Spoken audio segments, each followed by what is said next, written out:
الصلاة والسلام عليك يا رسول الله، عليك يا حبيب الله، عليك يا نبي الله.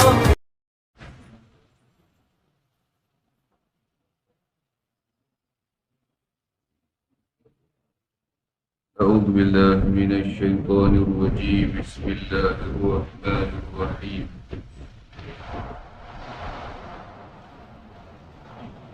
الحمد لله رب العالمين، وبه نستعين على أمور الدنيا والدين.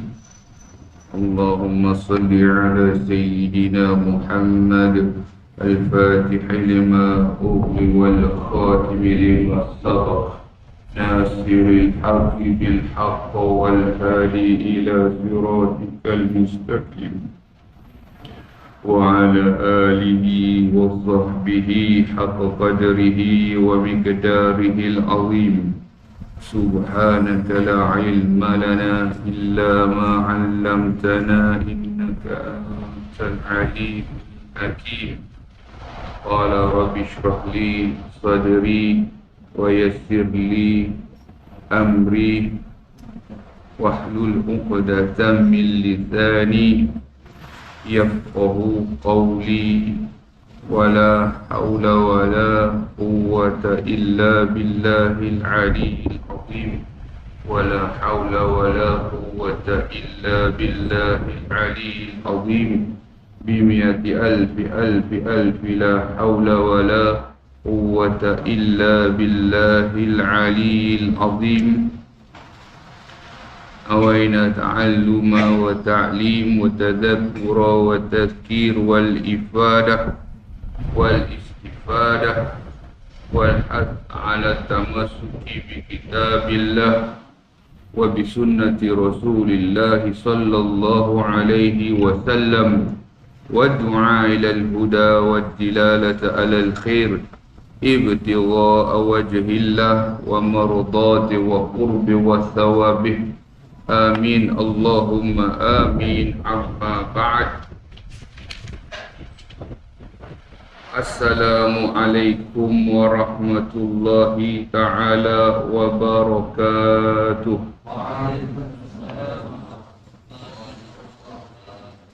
Sidang hadirin hadirat muslimin muslimat yang dirahmati Allah Ta'ala, wabil khusus jamaah Masjid Nurul Amin, Kampung Merbau Serpak, Sungai Buloh. Syukur kehadrat Allah Subhanahu wa Ta'ala atas limpah kurniaan yang Allah Ta'ala berikan kepada kita. Dan insya-Allah Ta'ala kita akan sambung semula pengajian ilmu yang paling tinggi kedudukannya, iaitu ilmu Tauhid. Pada muka surat yang ada kitab, muka surat 34, iaitu huraian sifat yang ketujuh bagi Allah, iaitu Al-Wahdaniyah. Jadi disebut di dalam kitab Imam Al-Baijuri, hasyiah kepada kitab Tuhfatul Murid, dan sebuah kitab juga, kalau tidak salah, kitab Fathul Majid yang dikarang oleh Syekh Muhammad An-Nawawi Al-Bantani, menyatakan perbahasan mengenai sifat wahdaniyah ini adalah perbahasan yang paling mulia di dalam pengajian sifat-sifat yang wajib bagi Allah Ta'ala ini. Masya Allah. Ianya satu sifat yang maka disebutkan dalam kitab kita, bagi yang ada kitab Al-Wahdaniyah, kata pengarang, artinya esa Allah Ta'ala pada zat, pada sifat dan pada perbuatan. Makna esa di sini iaitu tidak berbilang, hanya dia sahaja, tak ada perumpamaan, tiada bandingan. Dan ulama tauhid memberikan perincian esanya Allah Ta'ala ini pada zatnya Allah. Yang kedua, pada sifatnya Allah Ta'ala. Dan yang ketiga, pada perbuatannya Allah Subhanahu wa Ta'ala. Tidak ada yang dinamakan berbilang, dan wajib kita percaya bahawa Allah Subhanahu wa Ta'ala itu sifatnya esa pada zat, sifat dan juga perbuatan. Apabila kita belajar di dalam ilmu tauhid ini, dia ada dua pendalilan. Dua yang disebut sebagai bukti yang boleh kita lihat, iaitu daripada sudut dalil akli dan juga dalil nakli. Dalil akli ini yang mana? Dalil nakli ini, minta maaf, dalil nakli ini adalah dalil daripada wahyu, daripada Al-Quran dan hadis Nabi sallallahu alaihi wasallam. Yang kedua, dalil akli. Dalil akli adalah dalil hati dengan otak gitu. Dia ada di in between dia tu. Connection dia tu, kaitan dia. Imam Syafi'i kata sesuatu yang halus. Apa maksud halus? Benda yang seni tak nampak, yang Allah kurniakan, macam roh kan, macam udara tu, benda-benda seni, benda yang halus. Baik, jadi dia boleh beza antara baik dengan yang buruk. Tu tadi saya sebut tu, kalau orang ada akal. Sebab itu kalau tengok orang tua-tua, kalau dia marah, dia kata tak ada akal ke? Pasal apa? Bukan dia nak marah orang tu, tak, dia tak nak marah.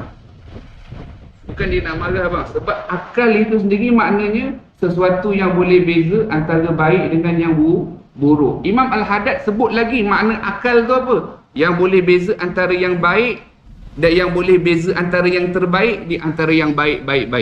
Baik semua, abang-abang ni semua baik. Kalau tak baik dia tak datang.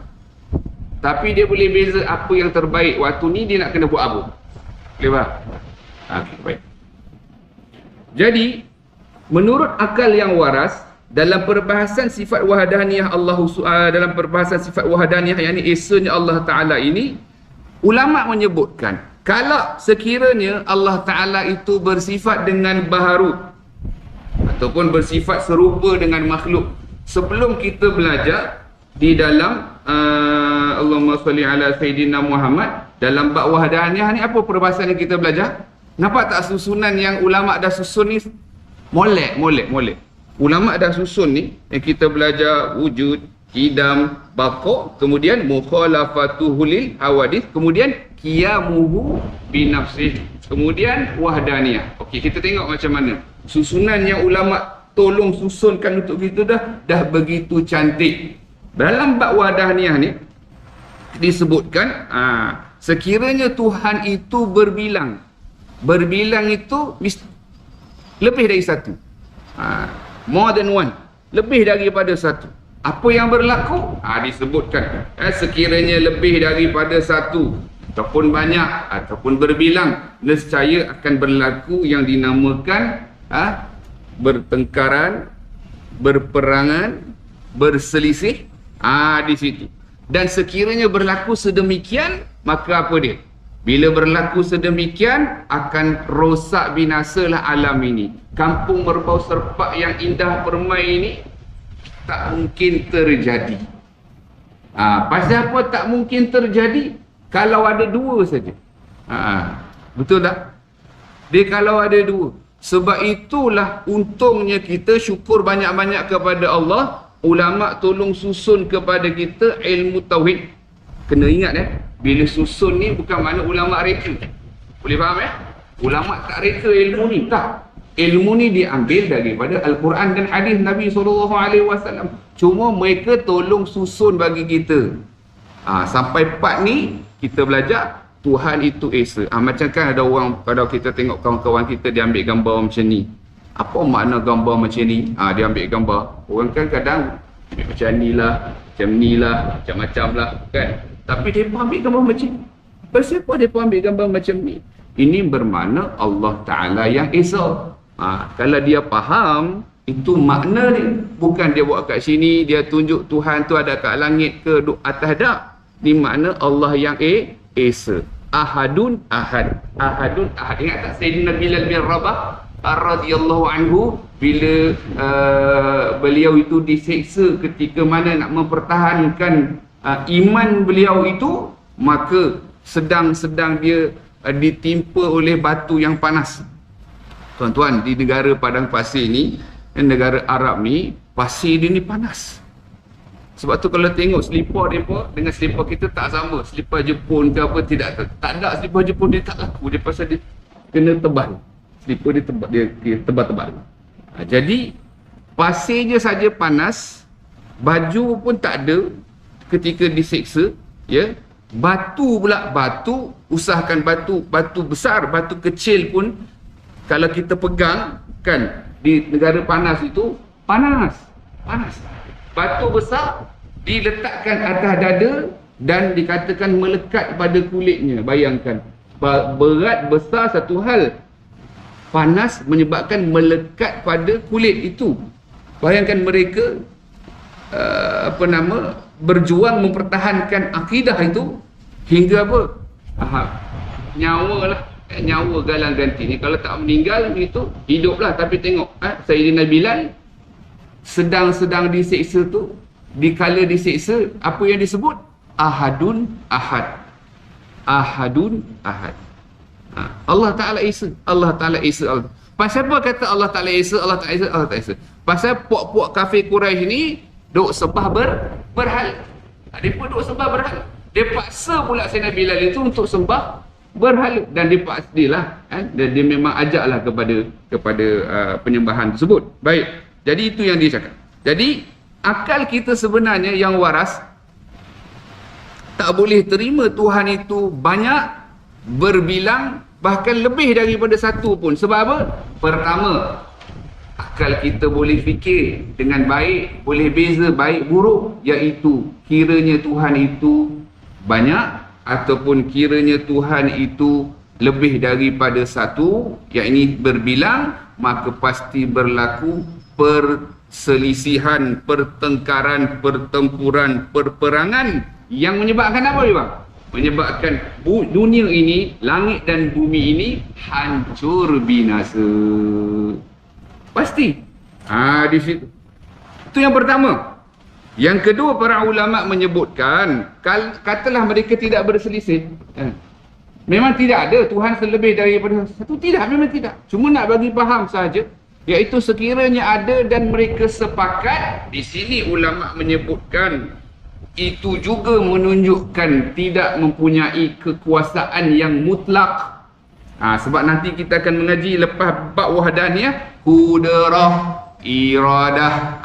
Tengok susunan dia. Nanti kita tengok susunan dia tu. Kenapa ulama susun? Supaya kita boleh gambarkan tasawur dengan baik. Sekiranya berlaku kesepakatan, ya, maka ianya bermakna ia tidak berkuasa sepenuhnya membuat atau meniadakan sesuatu dengan sendirinya. Jadi kita dah belajar dalam kuliah yang lepas, apabila disebut Allahumma salli ala Sayyidina Muhammad, Tuhan itu wajib bersifat dengan sifat ketuhanan. Betul atau tidak? Apabila disebut Tuhan, wajib bersifat dengan sifat ketuhanan. Apa makna wajib bersifat dengan sifat ketuhanan? Iaitu yang mempunyai segala sifat kesempurnaan. Ini kena ingat. Paling-paling tidak kita kena ingat. Sebab ada tak orang yang pun pertikai, contoh nak zikir Allah-Allah saja. Dia kata apa? Tak boleh zikir Allah-Allah ni Nabi tak ajak. Orang yang mengaji dia reti Allah nama bagi zat yang wajib ada, iaitu Tuhan yang bersifat dengan sifat ketuhanan. Apa makna bersifat dengan sifat ketuhanan? Iaitu yang memiliki segala sifat kesempurnaan dan maha suci daripada sebarang sifat kekurangan. Tak ada makna ke? Ini baru terang kan? Baru terang. Tak ada makna ke? Di situ yang kita kena faham satu perkara. Agama ni penting atas dasar faham. Agama ni penting atas dasar faham. Apa dia punya dalil ataupun bukti? Nabi sendiri bagi tahu. Man yuridillahu bihi khairan yufaqihu fid din. Barang siapa yang Allah nak bagi dia baik, Allah bagi dia faham ilmu agama. Faham yang betul. Bila dia faham yang betul, tanya kita sebut. Tiada istilah yang tak boleh zikir Allah masalan. Dia kata tak boleh. Pasal Nabi tak ajar. Kalau nak zikir, subhanallah sajalah. Allahu Akbar saja. La ilaha illallah cukup lah. Tak ada Allah dia kata. Nabi tak ajar. Tapi bila kita mengaji, kita reti fahaman yang benar. Pasal apa kata tak boleh pula? Pasal apa kata tak boleh? Kerana Allah Ta'ala suruh kita untuk apa? Berdoa dengan Asmaul Husna. Dan Allah Ta'ala suruh kita berdoa dengan nama-nama Allah. Bila kita baca Asmaul Husna nombor 1 apa dia?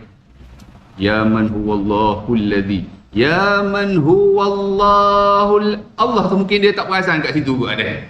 Faham tak? Ya man huwallah. Ya tu seru. Seru harfun nida. Man iaitu Allah. Dianya Allah. Allahul ladzi. Alladzi tu apa? Yang. La ilaha illahu.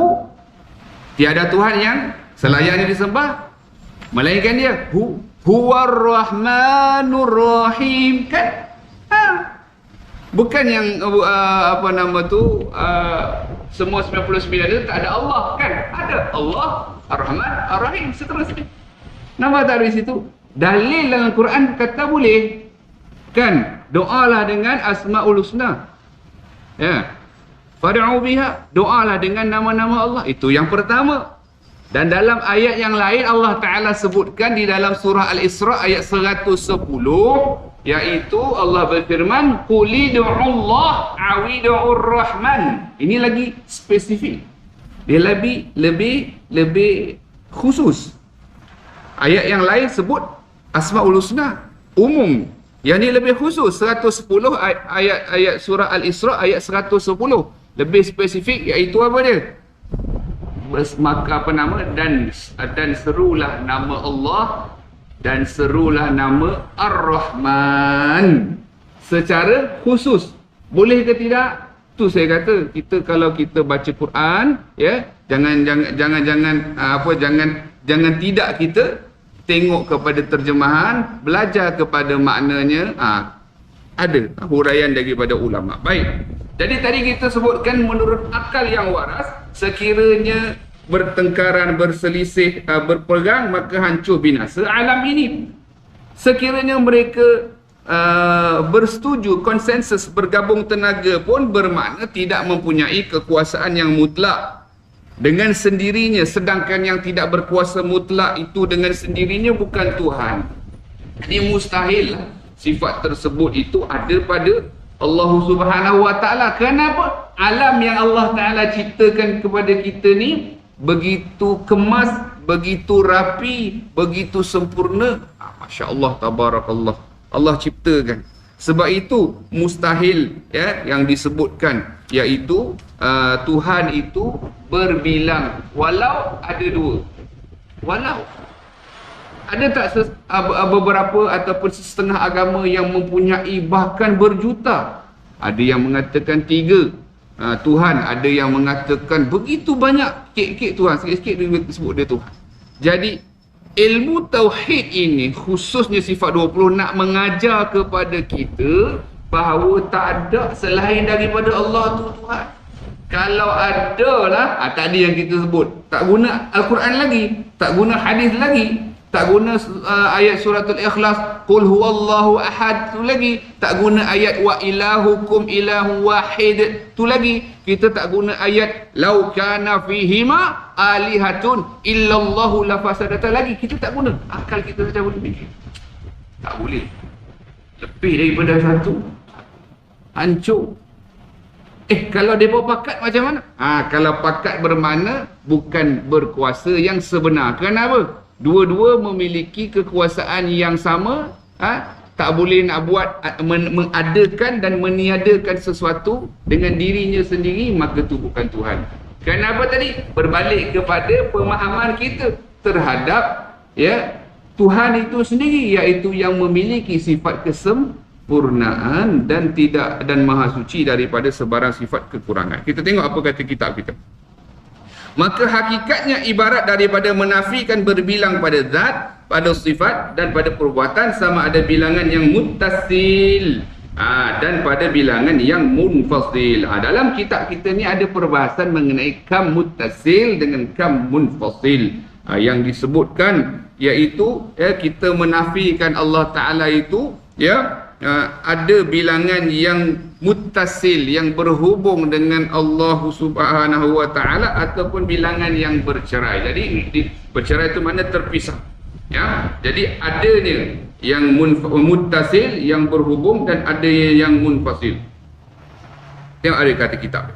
Adapun makna esa Tuhan pada zat itu ialah menafikan kam muttasil, pada zat, menafikan bilangan yang berhubung pada zat, seperti tiada zat Tuhan bersusun daripada darah, seperti tersusun daripada darah, daging, tulang, urat, dan menafikan kam munfasil pada zat, ini menafikan bilangan yang bercerai pada zat Tuhan, seperti tiada zat yang lain menyamai seperti zat Allah Ta'ala. Ingat tak dalam kuliah yang lepas kita sebutkan bahawasanya ulama memberitahu apakah makna sebenar la ilaha illallah.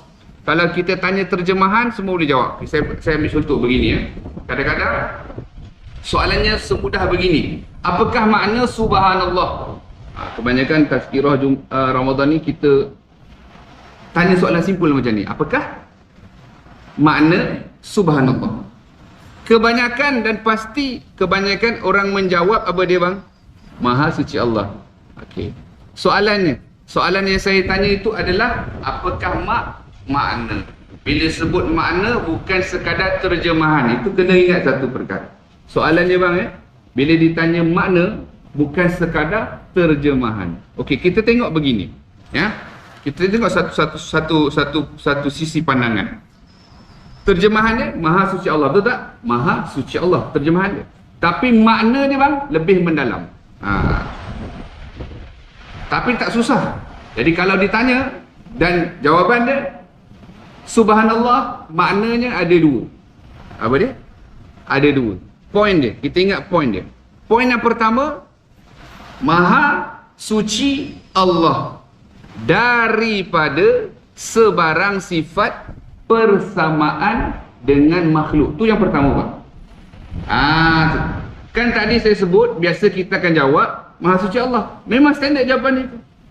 Baguslah, at least dia tahulah, at least lah kan, dia tahu. Tapi bila ditanya makna, hati dua. Yang pertama, Maha Suci Allah daripada sebarang sifat persamaan dengan makhluk. Itu nombor satu.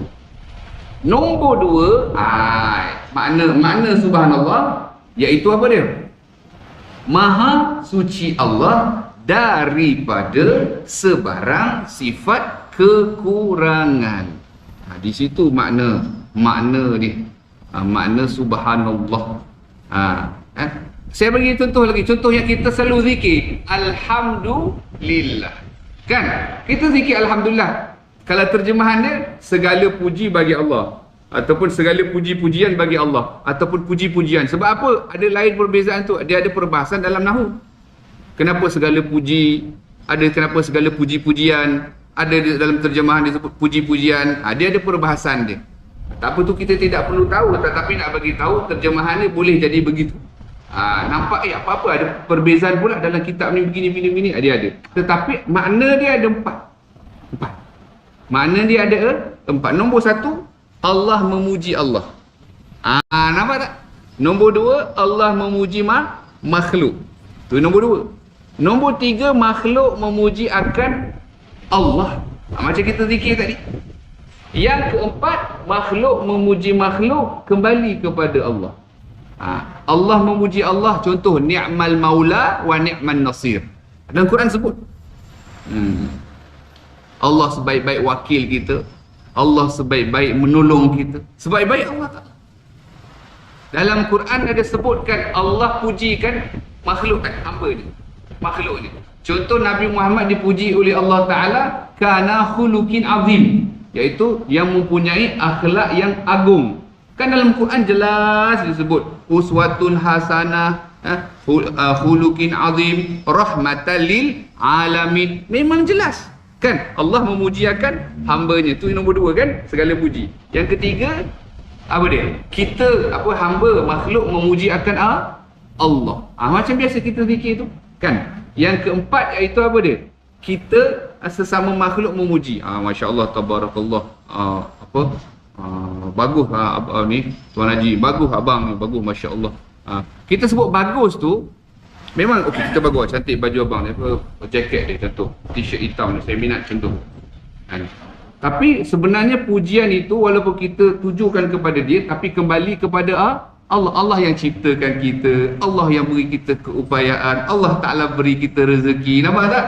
Nampak tak? Walaupun sesimpel alhamdulillah, terjemahan dia tadi kita sebut puji-pujian atau segala puji bagi Allah, tapi maknanya tadi contoh mas.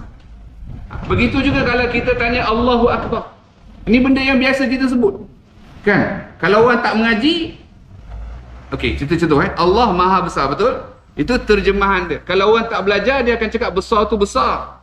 Minta maaf sebut dia bang, ni sebab tu saya kata pelajaran tauhid ni penting. Contoh ni ada yang mengajar tapi bukan ahli sunnah wal jamaah lah Pak. Dia kata besar, Tuhan tu besar daripada kapal terbang lagi. Macam mana kita nak pakai? Penting tak? Sebab tu ilmu yang kita belajar ni bukan main-main. Kerana ada yang mengajar, dia kata besar daripada kapal terbang. Macam mana ni? Allah Ta'ala bukan itu comparison dia. Maha besar pun makna dia, maha besar keagungannya, maha besar kedudukannya, maha besar kerajaan dia. Bukan maha besar-besar tu besar. Penting ke tak penting? Penting. Sebab kalau dia tak ada asas kan. Jadi nanti apa-apa yang bayangan kan, contohnya kan diuji, syaitan nak pedaya dia ke apa, buat merupa besar kan apa, dan kata tu Tuhan, macam mana? Tak payah pergi jauh. Kalau kita tengok Dajjal sendiri dalam kitab-kitab, Dajjal ni tinggi dia 80 hasta. Lebar dadanya 25 hasta. Dahi dia saja mana besar lah. Kalau dahi tu mana kan, dahi kita tak sampailah 1 hastanya kan. Dahi ni saja 5 hasta. Besar. Jadi bila dia mengaku Tuhan, orang yang mengaji dalam sifat wahdaniyah ni kan, ni sifat yang kita tengah belajar ni. Kita tahu Allah Ta'ala tu tak ada yang zat yang munfasil, yang bercerai, bilangan yang bercerai dari zat Allah Ta'ala. Tak ada. Ingat tak ayah Hafin? Dia tak kata dia Tuhan tau. Dia tak kata dia Tuhan. Dia kata apa dia? Wakil Tuhan. Ingat tak? Dia tak kata dia Tuhan. Dia kata wakil Tuhan. Jadi kita belajar bab wahdaniyah ni, there's no such thing as wakil ni. Tak ada yang terpisah daripada Allah. Ataupun setengah agama kata ada anak tu Tuhan, ataupun isteri tu Tuhan. Betul tak? Tak ada. Sebab apa? Kita belajar dalam bab wahdaniyah ni tak ada yang sama ada muttasil ataupun munfasil, yang bercantum ataupun bercerai. Contoh disebutkan dalam kitab kita ni, kita tengok. Adapun makna esa pada zat itu ialah menafikan kam muttasil pada zat, yang ini menafikan bilangan yang berhubung pada zat, seperti tiada zat Tuhan bersusun. Bila sebut bersusun saja satu benda dah. Bila kita belajar sesuatu yang tersusun itu, pasti ada yang menyusun tak? Saya ulang sekali lagi. Sesuatu yang tersusun, pasti ada yang menyusun tak? Jadi, kalaulah seorang itu kata, zat Allah Ta'ala itu tersusun, terdiri daripada sekian-sekian. Contohlah, darah ke, daging ke, urat ke, tulang ke. Mustahil. Kenapa? Mustahil Tuhan itu tersusun, kerana kalau disusun, akan ada yang menyusun. Akal kita pun tak boleh terima benda tersebut. Jadi kita menafikan yang dalam kitab kita disebut kam muttasil, yang menafikan bilangan yang berhubung, yang bersambung pada zatnya Allah. Adanya bilangan-bilangan, adanya bahagian-bahagian, juzuk-juzuk. Macam kita ni manusia. Ni kita sebut macam kita ni, bukan nak samakan dengan makhluk, jangan salah faham. Kita tengok diri kita. Ingat tak kata-kata hukama, kata-kata bijak pandai, barang siapa yang mengenali dirinya, dia mengenal Tuhan dia. Kata-kata ni kadang-kadang disalah ertikan. Sebenarnya maksud dia simple saja. Siapa yang kenal dirinya, dia kenal dirinya, maka dia kenal Tuhannya. Makna dia kenal dirinya adalah hamba. Bukan setakat itu. Dia kenal dirinya makhluk, dicipta. Hamba satu, makhluk satu. Dia kenal dirinya sesuatu yang baharu, ada mula pada penciptaan dia. Dia kenal diri dia lemah, tidak berdaya. Hakikat yang berdaya, yang berkuasa dan berdaya apa dia? La haula wala quwwata illa billahil aliyil azim. Nampak tak? Di situ. Tapi kalau dia terbalik kurang, dia faham kan, oh Tuhan dah bergabung dengan dia lah kan, ataupun dia jadi wakil Tuhan kan. Yang salah ajaran-ajaran sesat tu semua. Sebab tu penting apa tadi kita sebutkan, kefahaman yang benar. Dan kita nak belajar agama ni level entry, kita kena tahu entry level ni dekat mana. Faham nak masuk tu dekat mana? Mesti step 1 lah kan. Step 1, step 2, step 3. Dia tak boleh terus step 10. Dia kena step 1. Jadi kembali kepada perbahasan kita tadi ni, ya. Tadi kita sebutkan mustahil adanya yang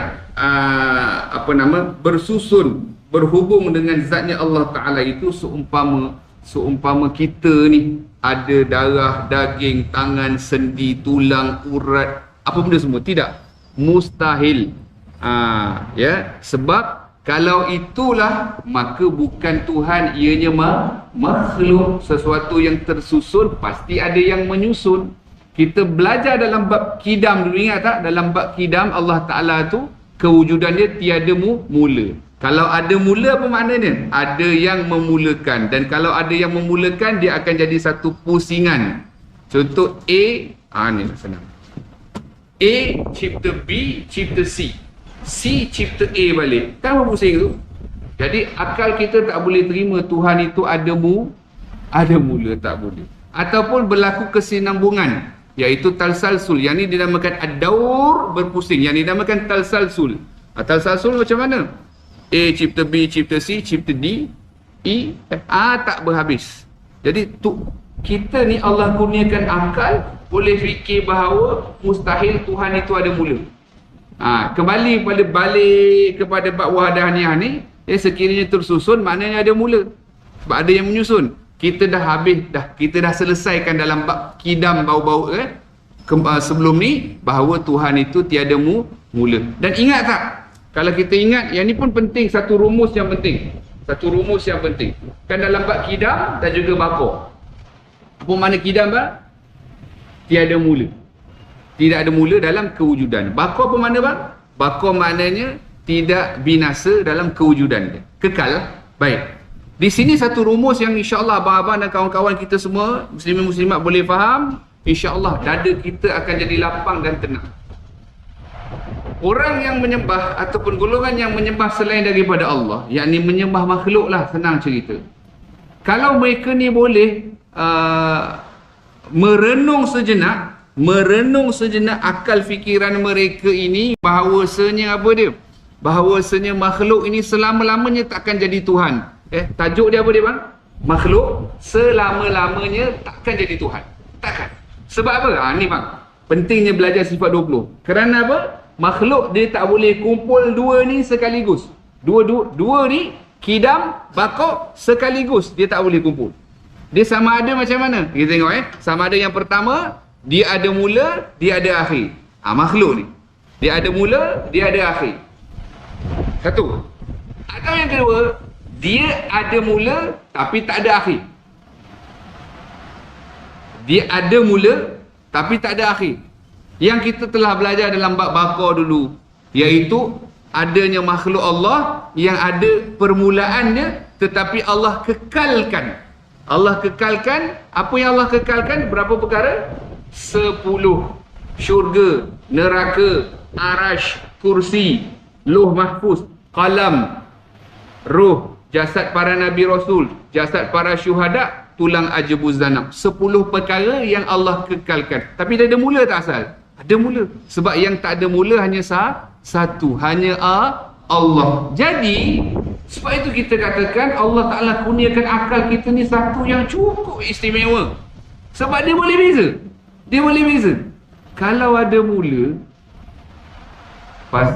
kalau ada mula, pasti ada memulakan. Jadi begitulah tadi yang kita sebutkan, tak kesudahan. Justru Allah Ta'ala itu tidak ada permulaan dan tidak ada kebinasaan. Tetapi ada makhluk yang ada mula yang tak binasa. Apa maksud dia tidak binasa? Allah yang kekalkan dia, bukan dia dengan sendiri dia kekal. Yang ni 10 perkara yang kita sebutkan tadi. Ulama berikan 10 senarai tersebut sebagai perkara yang kekal, ya, tetapi asal dia ada mula tak bang? Asal dia ada mula. Baik, apa kesimpulan yang kita nak sebutkan? Makhluk takkan jadi Tuhan selama-lamanya sebab tak boleh kumpul kidam dan baka sekali gurus. Sebab itulah bila sampai dalam bab wahdaniyah ni, ya, dalam bab wahdaniyah ni dalil akal dia dah memadai, ya, dan kemudian perinciannya disebutkan, ya, bahawa Allah Taala itu tidak berbilang pada Allah Taala tu tidak berbilang, yakni esa pada zat, sifat dan juga perbuatan. Baik. Ayat Al-Quran yang menyebutkan tentang wahdaniyah ni banyak, banyak. Contohnya surah Al-Ikhlas. Surah Al-Ikhlas itu, ya, surah Al-Ikhlas itu diturunkannya ada sebab dia. Maksud sebab dia tu ada peristiwa lah. Peristiwa yang berlaku begini. Peristiwa dia, orang kafir Quraisy, dia beritahu kat Rasulullah, dia kata Muhammad, ya Muhammad, dia kata Tuhan kamu ni diperbuat daripada apa? Allah dia tanya macam tu. Berbuat daripada apa? Pasal apa dia tanya macam tu? Pasal mereka puak-puak ni sembah berhala. Dan berhala mereka ni kan diperbuat daripada batu dan juga kayu. Apa lagi mereka tanya ni bang? Mereka tanya macam ni. Adakah diperbuat daripada emas, perak ataupun tembaga? La ilaha illallah. Dia nak compare macam tu cara dia compare. Salah tu cara dia compare. Nampak tak? Kerana apa dia? Kerana mereka sembah berhala. Berhala mereka cuma diperbuat daripada batu dan juga kayu semata-mata. Tak adalah intan, zamrud apa semua, tak ada. Kan? Emas ke apa, tak ada. Jadi mereka nak tasawur, akal mereka tu nak gambarkan Tuhan tu seumpama. Itu soalan yang pertama. Soalan yang kedua, mereka mengatakan, wahai Muhammad, kami ni banyak hajat kami banyak, dia kata.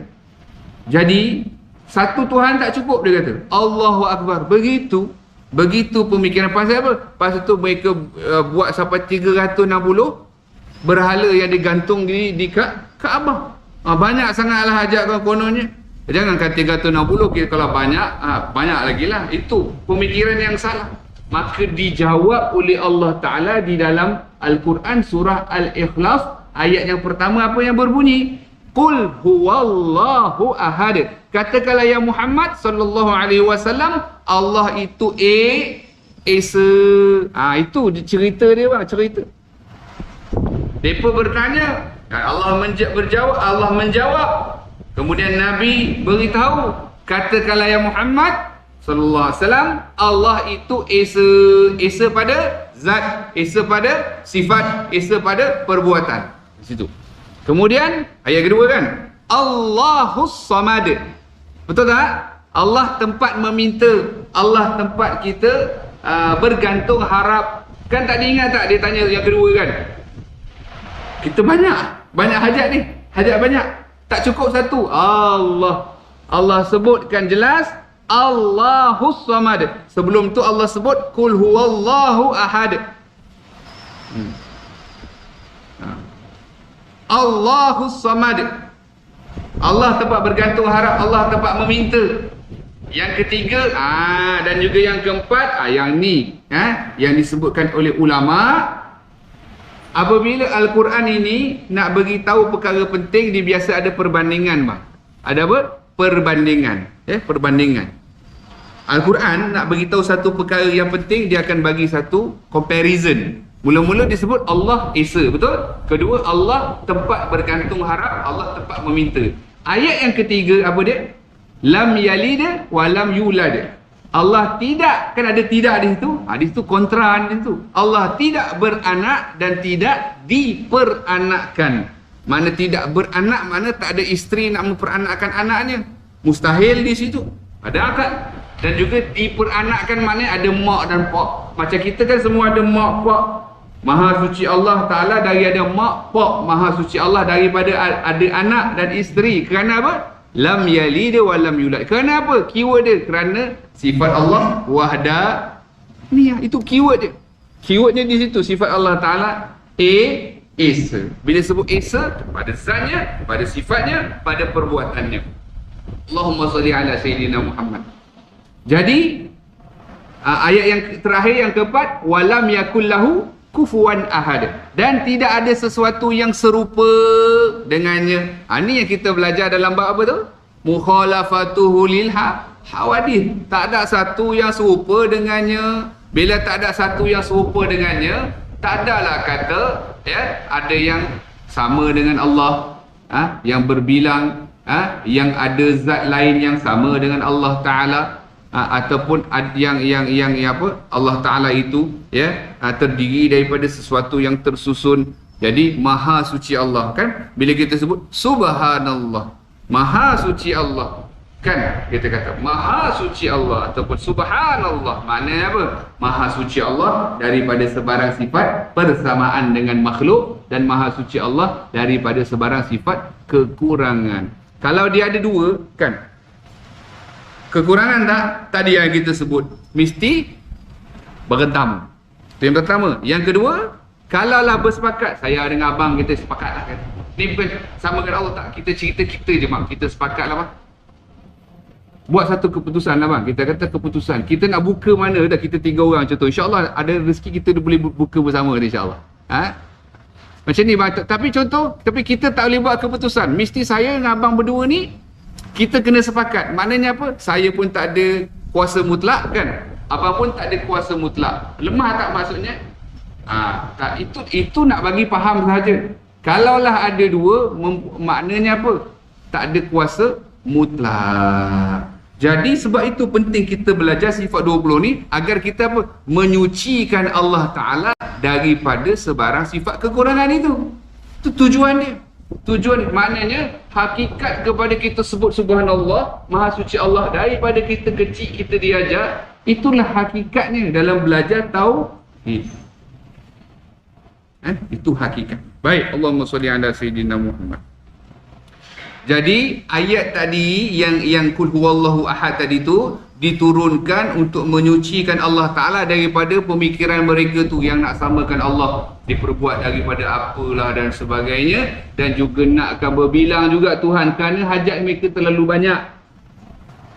Sedangkan Allah Ta'ala maha berkuasa untuk mengadakan dan meniadakan sesuatu. Tidak perlu kepada berbilang ini kerana berbilang merupakan satu sifat kelemahan.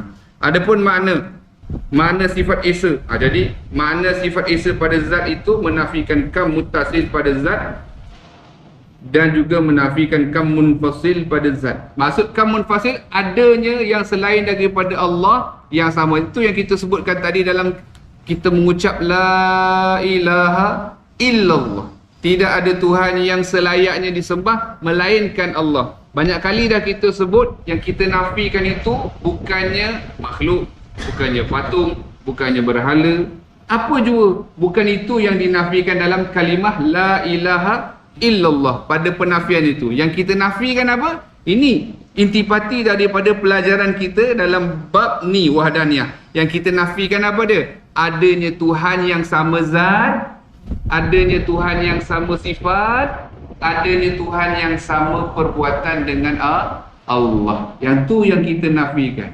Bukannya kita nafikan makhluk, kerana makhluk bukan Tuhan. Ianya dicipta oleh Allah, dia ada mula, dan dianya bukan Tuhan kerana ia tidak bersifat dengan sifat ketuhanan. Lalu yang kita nafikan apa? Adanya Tuhan yang sama zat, sama sifat dan sama perbuatan. Inilah intipati yang kita belajar dalam bab wahdaniyah ini, iaitu sifat Allah Ta'ala yang Esa. Kena banyak syukur kepada Allah kita faham perkara ini, kerana ada di kalangan hamba-hamba Allah Ta'ala yang tidak beriman, dia nak juga sembah banyak-banyak Tuhan.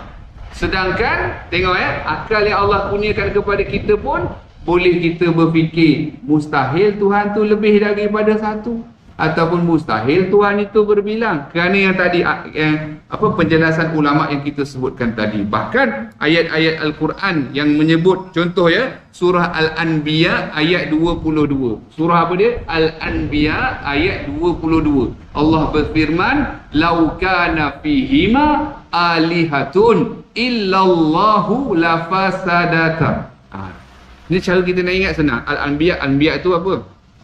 Jamak kepada Nabi kan. Ini cara kita nak proses lah ilmu kita tu.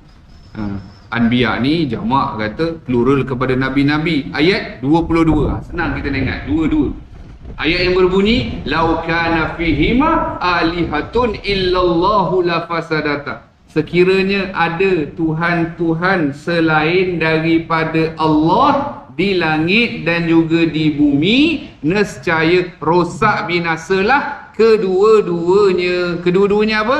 Langit dan bumi. Kan kalau ada dua bergaduh, kalaupun tak bergaduh, berpakat, Tuhan ke tidak? Bukan Tuhan. Kerana tak boleh buat keputusan mengadakan atau meniadakan sesuatu dengan sendirinya. Dalil akli gabung dengan dalil nakli, kefahaman yang jelas, tuntas ya, dan membuatkan kita, tujuan kita belajar ni, ilmu tauhid ni bukan sekadar halwa telinga nak dengar hujah dia, tidak bang. Natijah daripada kita belajar ni, iman kita bertambah. Iman kita bertambah. Oh, jadi memang mustahil Tuhan itu lebih daripada satu. Kerana tadi kita dah faham dah tadi. Dalil akalnya, dalil nakalnya. Di situ. Ya. Situ antara lain yang disebutkan oleh para alim ulama. Di samping itu, Allahumma salli ala Sayyidina Muhammad ya. Ayat yang kita bacakan tadi surah Al-Anbiya ya, membuatkan kita memahami bahawasanya sekiranya adalah lebih daripada satu, habis binasalah alam ini. Mustahil Tuhan itu lebih daripada satu. Penting untuk kita faham ni. Sebab bila berlaku penyimpangan terhadap akidah ni, contoh bila dia ada yang menyembah selain daripada Allah ataupun mengaku dia Tuhan dan sebagainya, cepat-cepat kita berpegang kepada pemahaman kita, keimanan, keyakinan kita bahawa Tuhan itu, yakni Allah, sifatnya wahdaniyah. Esa, tunggal, satu, tiada berbilang, hanya dia. Dan dalilnya cukup banyak di dalam Al-Quran. Baca tahlil, kita wa ilahukum ilahun wahid. Kita baca surah Ikhlas. Jadi surah Ikhlas ni dia ada khasiat dia bang. Dia ada khasiat dia. Kalau tuan-tuan nak dapat sifat ikhlas, kan, ulama salafun salih ya, antaranya yang mengamalkan, mengijazahkan amalan ini adalah Syekh Abu Hasan Asy-Syadzili. Beliau mengatakan siapa-siapa yang baca surah Al-Ikhlas 100 kali, one shot, makna sekaligus dia baca 100 kali.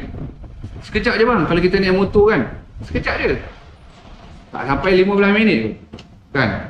Bismillahirrahmanirrahim. Qul huwallahu ahad, Allahus samad, lam yalid wa lam yulad wa lam yakul lahu kufuwan ahad. Bismillahirrahmanirrahim. Qul huwallahu ahad, Allahus samad, lam yalid wa lam yulad wa lam yakul lahu kufuwan ahad. Bismillahirrahmanirrahim. Qul huwallahu ahad, Allahus samad, lam yalid wa lam yulad wa lam yakul lahu kufuwan ahad. Tu pun tak sampai seminit.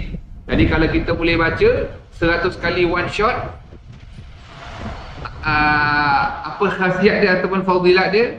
Iaitu Allah akan kurniakan kita ikhlas. Tapi bila abang dah dapat ikhlas, jangan beritahu saya, Ustaz saya dah ikhlas.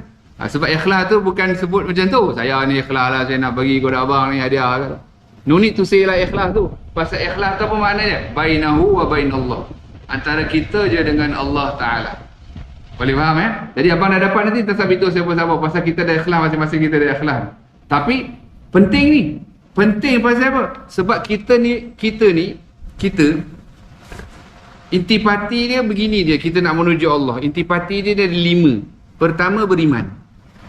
Kedua, ilmu. Ni kita belajar ni ilmu. Ketiga, beramal. Keempat, ikhlas. Yang kelima, takwa. Takut kepada Allah Ta'ala. Di situ. Itu step dia. Ada orang dia kata dia ikhlas. tapi dia tidak beriman.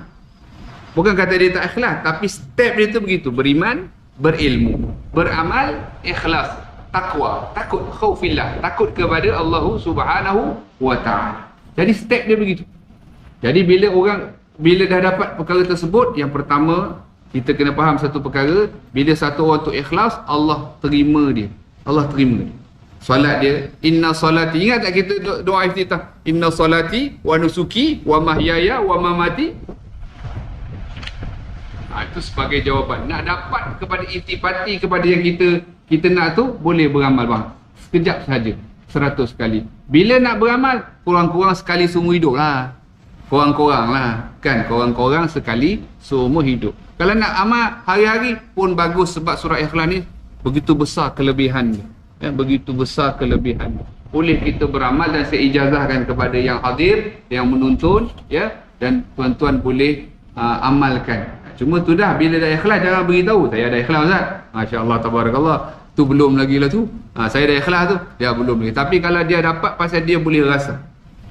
Sebab contoh kalau kita sedekah, kita bagi sedekah contoh. Jadi ada syarat, dan dua ada syarat bila Allah Ta'ala nak terima. Nombor satu, harta tu halal. Duit tu ataupun harta tu yang halal, bukan yang haram ataupun syubhah. Nombor dua, ikhlas. InsyaAllah dengan izin Allah Ta'ala kita bertemu lagi, dan saya mohon maaf salah dan silap, ya, panjang umur kita bertemu lagi. Penting tuan-tuan, saya nak beritahu satu perkara. Kebanyakan masjid surau, ilmu pengajian Tauhid Sifat 20 ni tak dibaca. Kebanyakan. Pergilah. Specifically Sifat 20. Pergi. Boleh buat. Sekarang baru Jabatan Agama pun memang perasan benda ni. Nampak. Baik, kita beritahu, kalau pergi mana-mana yang ni. Jadi ilmu ni sangat penting. Dan dengan tauhid lah yang benar, selamat kita dunia akhirat. Selamat dunia akhirat. Satu je pesanan Nabi beritahu. Di akhir zaman kelak, sekiranya manusia, umat lari daripada ulama. Maksud lari itu apa makna lari? Bukan lari dia nampak dia lari, tapi kadang-kadang dia lari juga, katakan. Dia berselisih kat pintu. Itu lari lain, kan? Ini makna lari tak mau mengaji. Kadang duduk sebelah pun dia tak mau ambil manfaat. Jadi apabila umat dia lari daripada ulama, dia akan dibala dengan tiga benda dibala. Ini tak jauh. Nombor satu, iaitu diangkat keberkatan. Buat kerja dah tak ada berkat. Perasan tak orang tua-tua dulu, orang tua-tua kita kerja, gaji tak banyak mana, tapi boleh tak sara anak mereka, isteri mereka, kan? Masya Allah, tabarakallah. Kadang-kadang kita tengok kan, walaupun kerja susah, tapi dekat dah tua-tua ada tanah sendiri, ada kebun sendiri. Kita kadang sekarang ni dah kerja pun belum tentu ada rumah sendiri dan sebagainya. Keberkatan itu tak ada. Walau gaji besar kadang tak cukup dan sebagainya. Itu satu. Yang kedua, iaitu Allah Ta'ala balakan ataupun ujikan dengan dihantar pemimpin yang zalim. Tu, bila dia lari daripada ulama, tak mau mengaji, tak mau faham ilmu agama yang sebenar, khususnya tauhid, fiqh, tasawuf, maka diuji dengan ujian tersebut. Yang ni Nabi sebutkan. Dan yang ketiga ni kita minta jauh, semualah kita minta jauh, iaitu bila dia nak mati dengan ketiadaan iman, wal iyazubillah. Dia mati dengan tidak ada iman. Macam mana boleh jadi begitu? Kalau dia beriktikad dengan iktikad yang salah, betul tak? Dia percaya, dia kata Tuhan itu duduk ke atas langit ke, Tuhan itu sama makhluk ke, dan sebagainya, ataupun menafikan kekuasaan Allah, menafikan keesaan Allah Ta'ala. Boleh jadi ada yang lain. Boleh jadi. Habis. Bahaya. Sebab tu ulama kata boleh membawa kepada kekufuran, yakni mati dengan ketiadaan iman. Apa punca dia tadi? Lari daripada alim ulama. Lari bukan mana lari, mana kita datang ke masjid dia pun lari pula ke. Itu pun satu juga, tapi maknanya yang sebenar tak mau mengaji, tak mau belajar. Ilmu yang wajib kita pelajari. Jadi insya-Allah saya berharap dan berdoa dengan berkat Ramadan Al-Mubarak ini, kita semua ni terselamat dari bala tersebut. Moga kita semua ni, orang ni buat kerja semua berkat-berkat belaka. Moga kita semua ni walaupun kita diuji dengan di bawah pemerintahan yang zalim, masalah contoh Allah tak tetap pelihara kita, contoh masalah begitu, agar Allah pelihara kita. Penting tak pemeliharaan Allah Ta'ala itu? Sebab tu hasbunallah wa ni'mal wakil. Dan yang ketiga, agar kita semua mati di dalam iman, dalam husnul khatimah bil khair wal lutfin wal afiyah. Kita dalam bulan Ramadan ni doa kita mustajab, maka kita doa yang baik-baik dan kita doa agar jumpa Ramadan yang seterusnya. Para salafun soleh kalau Ramadan ni lepas berakhir mereka menangis.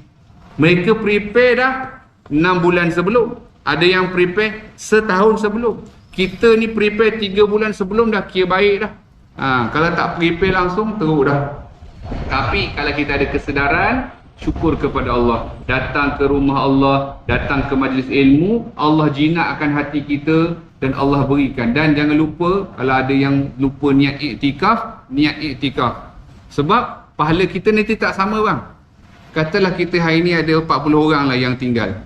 40 orang ni tak sama, tapi hari ni kita nak selaraskan, insya-Allah di sisi Allah kita tak tahu. Sebab dia bergantung kepada ikhlas dan sebagainya. Tetapi secara umumnya kita boleh selaraskan. Macam mana kita nak selaraskan? Bagi yang khusus yang ada dalam masjid, kita kan berada di bulan puasa, betul tak?